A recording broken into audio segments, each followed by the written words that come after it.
Action. Let's talk about posture and confidence, but also some exercises that can help you improve both of those, posture and confidence. Hey friends, my name is Magnify Maggie. I'm the creator of the Magnify Method, which is alternative recovery to help you think different in order to drink different or never again. And as a personal trainer, one of the biggest questions I get from Magnify clients is, how do I improve my posture? It's not just affecting their confidence level in a physical way, but also a mental way. So let's break down today, right here, right now, how to present yourself more confidently with proper posture and how that's going to affect your mindset as well. All right, I want to start off with just underlining this main point, that there is no one magic exercise that is automatically going to pull your chest out, your shoulders back, and your back nice and tight. That really comes from practice. That comes from conscious effort to say, you know what?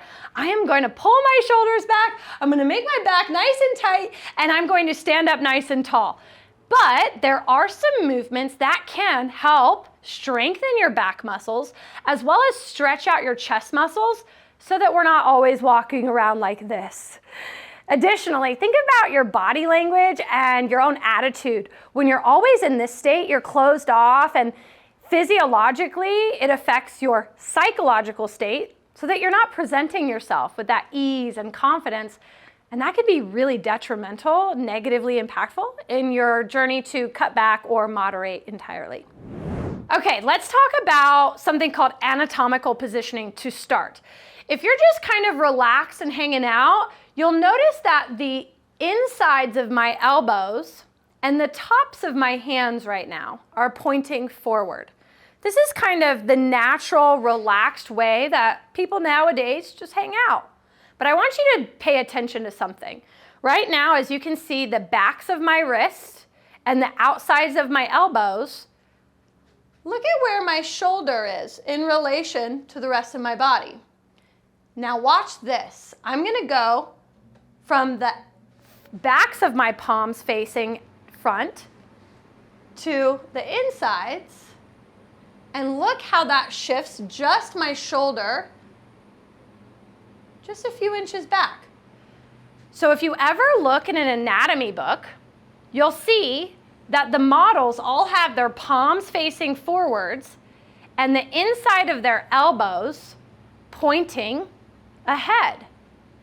Again, look at how that changes your shoulder positioning when you just twist the insides of your arms. So this is correct posture. I know this looks a little silly, but give it a try and just practice having the insides of your elbows and wrist facing forward. You can even stand like this, or maybe hands behind your back a little bit to get you in that habit of just drawing back your shoulders. Next up, I want to talk about shoulder blades. For some of us, we have somewhat of a wing going on, where our shoulder blades, or maybe towards the bottom, somewhat stick out. And we want to go ahead and tighten the muscle that pulls our scapula to our rib cage. And we can do so with scapular push-ups. We're going to talk about that in just a moment. But what that can do is go from that winged look. Unfortunately, I can't really mimic here, but going from a winged look on a scapular shoulder blade to where it draws it in, it almost brings it to where it's from a hump-back to a flat back. And this is a really simple movement that you can actually add into your morning routine that will help pull your shoulder blades into your rib cage and not have that really obvious hump. Starting in the push-up position, I'm actually just going to keep my entire body straight, but I'm going to allow my scapula to depress, and then I'm going to go ahead and contract them and really push forward. So it almost feels like a push-up without actually going into a bend of my elbows. It feels as if I'm letting my scapula touch and then squeezing so that they separate. Right now I'm working on that tiny muscle group, pulling my scapula to my rib cage, and I'm also getting a little bit of a cardio burn here. My heart rate's going up. Okay, after those scap push-ups, I want you to grab some little weights. If you don't have these, you can always just use little water bottles, something as long as both hands have equal weights in each, as long as you're holding equal weights in both hands. So we're going into the YTI protocol. You're just gonna come to standing and with a nice flat back, hinge from your hips, meaning kind of send your booty behind you as if you're trying to slam a car door with your behind, or maybe the fridge door, you're shutting that, and the top of your back, your torso is completely straight. You've got those weights in your hands, so you're gonna go to a Y, and then you're gonna squeeze your back so you come out to a T, and then you're gonna go behind you to that I. Really squeezing those upper back muscles. Your back muscles are so tiny, and there's so many angles that you can go at them from.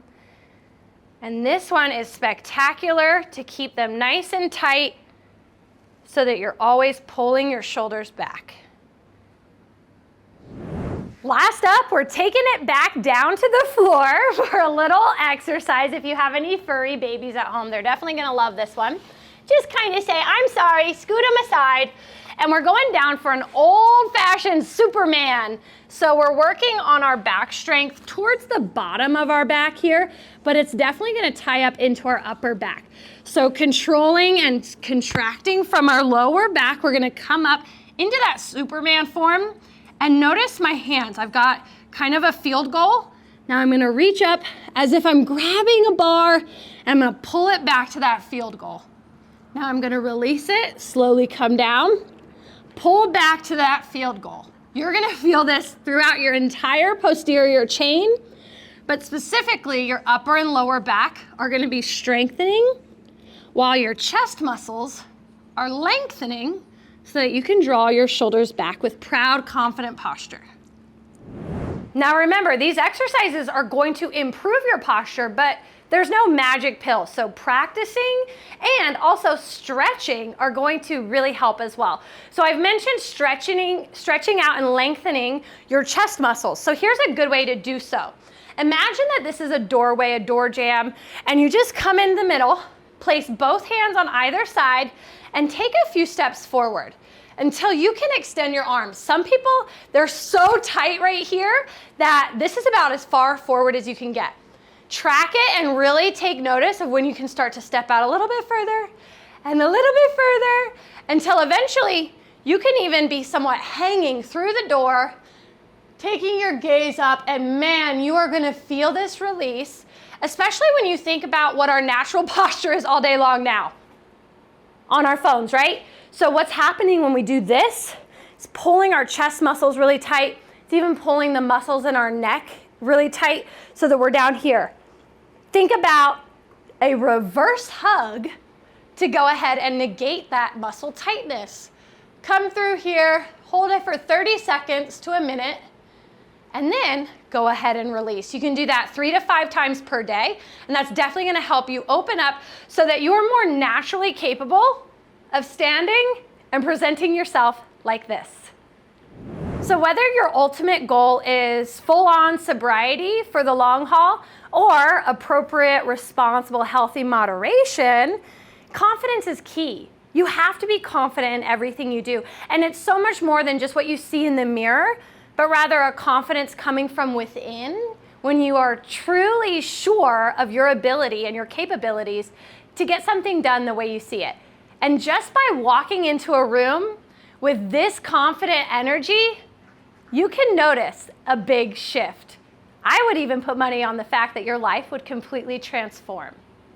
So remember until next time that all of these steps, all of these little exercises can definitely help you in improving your posture, thus improving your confidence. But in the end, it really does come down to practice and mindset. So if you haven't already subscribed, make sure you tap that button and stay updated for this educational and motivational, inspirational content to truly help you learn to think different in order to drink different, or never again.